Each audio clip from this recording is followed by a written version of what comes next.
Hey, what's going on, guys? Devin here with Backcountry Exposure. Thanks for hanging out with me today. Before we get started, I'd hope you jump down, hit that subscribe button, and support me on Patreon. Be super appreciated. But what I want to talk about today is a discussion about the pros and cons of ultralight backpacking. Now, this is a 100% subjective conversation, and this is my opinion. These are things that I think about when I was considering going lightweight and ultralight backpacking. And I will throw out a disclaimer right off the bat that I don't consider myself a true ultralight backpacker. Definitely in the lightweight realm. There are reasons that I have not dove directly into saving as much weight as I possibly can to have the lowest base weight possible.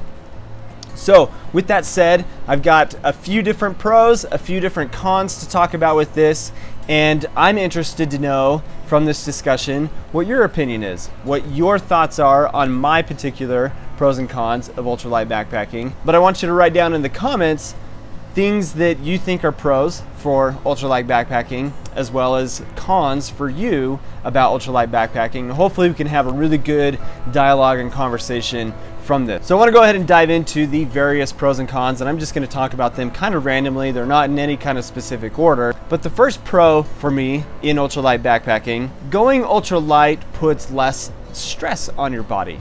Now, I was out backpacking, this is 2 years ago, and on the trail I had just really dialed in what I felt like was my real true lightweight setup. And I'm out on the trail with a friend of mine, and there are a group of guys that are hiking past us. We catch up to them, and one of them says to me, "Holy cow, how long are you staying? Because you've got like nothing on your back." And I said, "Oh, we're here for about 3 days." And he looked at me and says, "You've got to be kidding me. I'm carrying 60 pounds on my back right now." The guy was carrying 60 pounds. Imagine the amount of stress that is on your body carrying that much weight. And that is an absolute pro to going lightweight / ultralight backpacking mentality or mindset, is it definitely does take less of a toll on your body. You can't really argue that point. You've got less carrying on your shoulders, less on your hips, and really, I don't ever see the need for a traditional style of backpacking through hiking for you to have to carry an insane amount of weight. There are so many advances in products now that you just really don't need to carry that much weight, because you can spend really not a lot of money and have a pretty basic budget type of system for backpacking that doesn't weigh 60 pounds. That was just crazy to me. So now let's talk about a con of going ultralight backpacking, and that is if you go too light, it can be dangerous. And I totally, absolutely 100% stand behind that. If you go stupid light, as I would like to say, that is a term coined from Andrew Skirka, going stupid light or going so light that you don't have your necessities covered could be a really dangerous type of thing that put you in a scary situation if you got yourself in trouble with an injury or you weren't prepared for the elements. So definitely a con to going with the ultralight mindset is that you could put yourself in a dangerous situation. Another pro of going ultralight is that it allows you to hike further and faster than you might be able to with a heavier load. Now, the reason that I say this is not to say that when you go out into the backcountry you have to just go as far and as fast as you possibly can.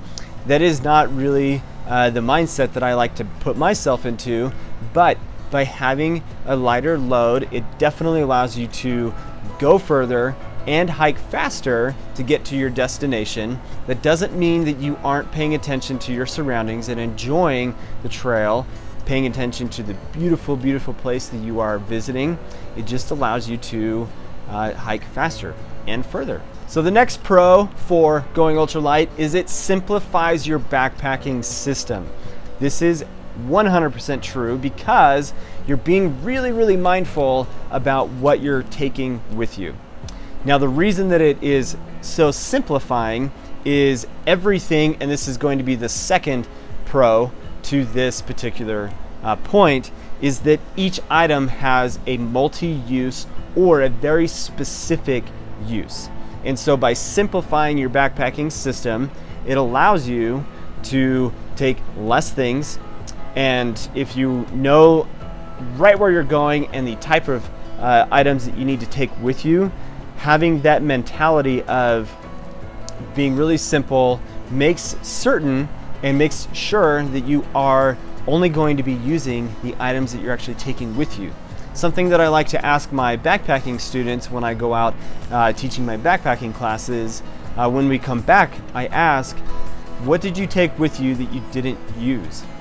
I don't believe in the mindset of, well, I need this just in case. I need this in case this happens, or I need this for this situation if this takes place.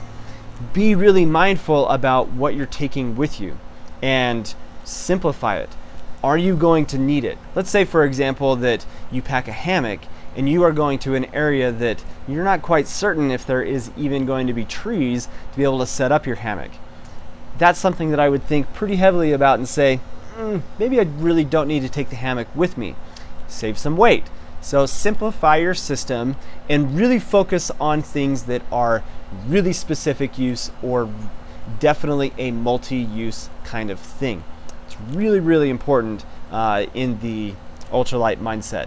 If you've got things that are just like a one-off and it's like a luxury item and it only does one thing and it's really not an essential to your system, consider leaving it behind. It's a really, really good way to shed some weight when you are trying to go lightweight or ultralight in your backpacking system. Now, the biggest con that I see people talking about when it comes to ultralight backpacking is it's so expensive. It costs so much money and I can't save all this weight because I don't have all of this money in my budget.